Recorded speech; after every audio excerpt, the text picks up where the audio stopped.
โอ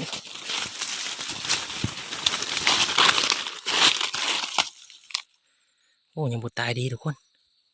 นะกราบทักทายสบายดีหมดทุกคน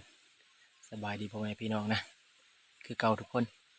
มื้อนี้พาทุกคนเข้าป่าหาเลาะแนวกินคือมื้อนี้มันออกมาตอนแรงๆเนาะ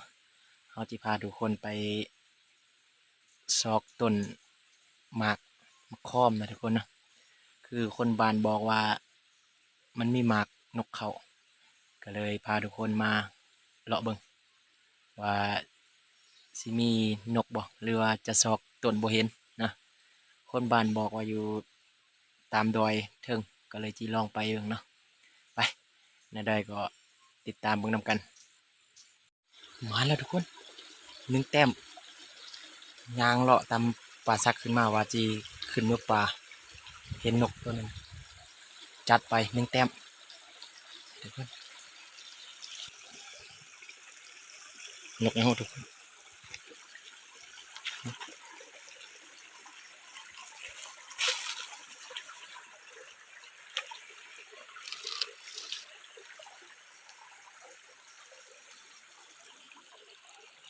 มาละ1 แต้ม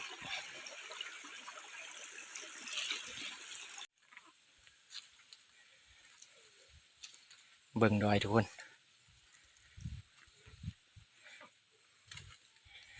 จีเลาะไปตามนี้แหละทุกคนเห็นยังกะจีถ่ายทุกคนเบิ่งว่าจีแม่มีแนวให้ยิงบ่ไป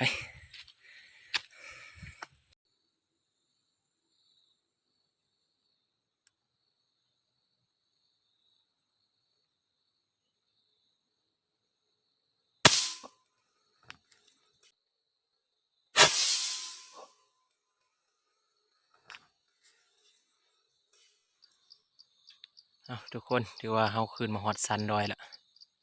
ซอกบ่เห็นทุกคนต้นมะขามที่คนบ้านบอกซอกจังได๋ก็บ่มีนกก็บ่มีทุกคนมิดชีลีสันเฮาจีพาทุกคนย่างกลับลงไปแล้วจีพาทุกคนไปซอกยิงตามแคมป์บ้านพุ่นทุกคนไป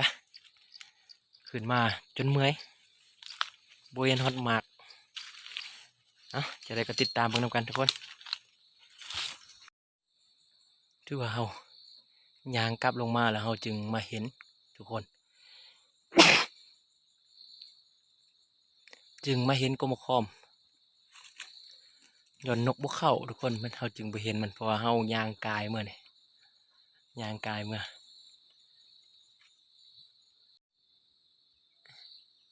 กบมะขามอยู่ทางนี้ทุกคนแสงเข้าบ่เห็นดีต้นน้อยได้ทุกคนมะขามก็กำลังสุกแต่นกบ่เข้าไปทุกคนเฮาจิพาทุกคนย่างลงไปคือเก่าแหละไปซอกยิงอยู่แคมป์ไร่แคมป์นาพุ่นเนาะ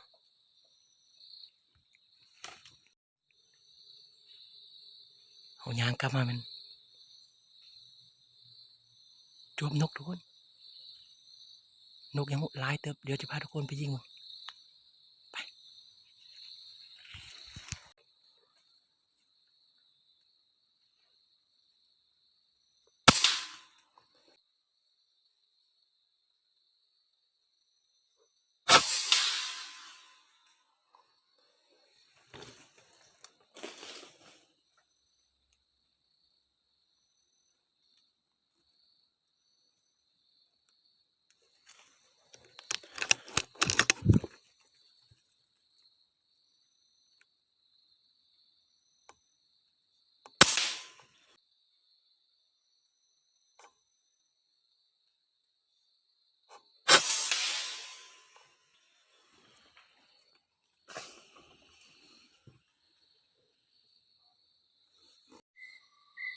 มักให้สุกทุกคน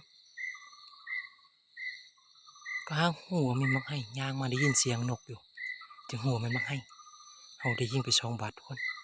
เดี๋ยวจะพาทุกคนไปเก็บไปเฮายิงอยู่กิ่งเทิงนี่ตกมาลุมเนี้ยไปซอกเบิ่งนำกัน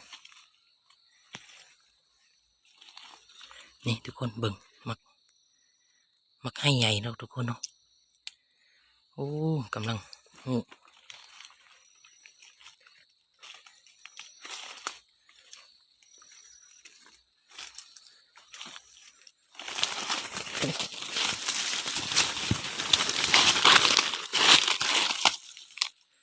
โอ้ยังบ่ตายดีทุกคน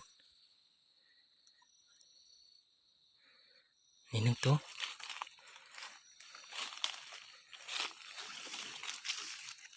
โอ้เห็นแล้วทุกคน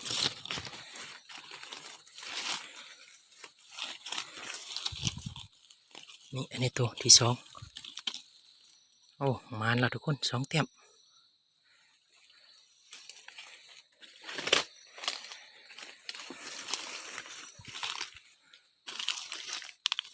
อันนี้ยังบ่ตายเด้อทุกคนตัวนี้ตายแล้วไปเอาจิกลับขึ้นเมื่อหาบอนเฮานั่งกันบางทีมีฮอกมาทุกคนถือว่าเฝ้าก็นกกับพวกเขาแล้วทุกคนฮอกมาตัวเดียวบุท่านได้ยิงซ้ำมันตึบทุกคนมันซอกยิงยากเอาเดียมยิงก็บุท่านได้ยิงมันซ้ำมันไปก่อนยุ่งกับลายเลยทุกคนบุมียาอุดยุ่งลืมเอามาฉันถือว่ารอบหน้าจะพาทุกคนมาจอบใหม่ทุกคนไปเดี๋ยวเขาจะได้พากัน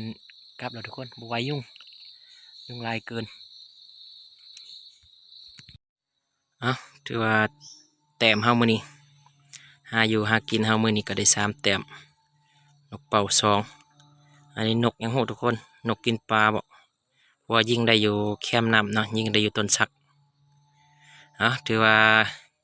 การหาอยู่หากินเฮามื้อนี้กับของลิ้นใหม่ก็มานอยู่ได้ทุกคนถือว่า